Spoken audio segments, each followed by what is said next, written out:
Is determinism just out? Is everything free will? Well, causality in the CTMU is generative. All right. When you see determinacy, basically you're seeing something that is superficial. It exists in the surface layer of reality. They're time-like functions. This is all in that latest paper where I told you what generativity is. I don't know how many of you have read that paper. But you're actually determining the laws of causation when you use free will. So on the one hand, you can see things being caused around you, but on the other hand, you are determining causation on a certain usually microscopic level, especially the level influencing your own cognition and behavior. Your telesis is very strong within the confines of your own skull. It really has a hold of your own brain. So you can, to some extent, determine your own thoughts and your own behavior, focus your own attention generatively. You can do that. It's an act of creativity on your part. You're not determined unless you have signed on to or allowed yourself to be assimilated by something to whose own creativity you have relinquished your own. All right. In other words, if you sign on to Evil Corp and Evil Corp wants you to basically do something that harms a large number of people, then it will con you into doing that, and you'll do it all the time thinking you're acting, in a good and decent way. Never realize that your cognition, that your thought processes have not been your own in the course of that.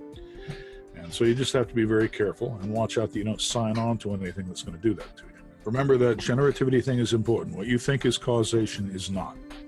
Whenever a photon hits your eye, whenever a light wave comes through the pupil of your eye and lands on your retina, you're seeing the past. That already happened. You're not seeing a process that is actually happening right now. You're seeing something that already transpired. So that's not really what causation is. Causation is generative. It actually works orthogonally to the time-like track that causation is usually thought to take, right? It projects onto entire timelines, not just particular events. So everything is coordinated. When you use your free will, you're automatically coordinating a whole bunch of things to get to a certain desirable outcome that you hopefully have chosen for yourself in a moral way, rather than allowing it to be chosen for you by something else or making an immoral choice of some kind. All right, you're creating it. The origin of the universe is distributed everywhere. Every event is an act of creation on some level. All right, unless it's totally locked in by the correspondence principle.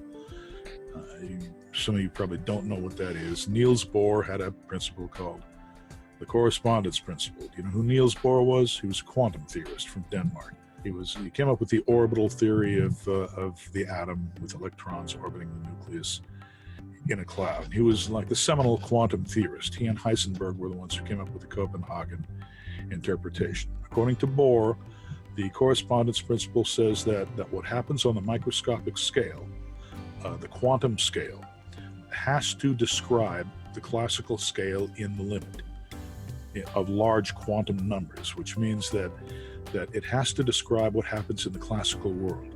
What you see around you and what you think of as causation, all that has to be really, at its heart, a quantum process. And the quantum process is generative. All right, that's what this last paper of mine was designed to show. It's generative. It doesn't give you the whole story of generation, but it exists on the very top layer of the non-terminal level of the conspansive manifold.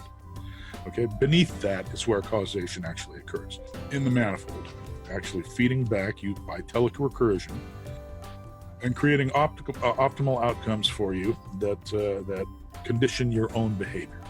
And that's how free will works.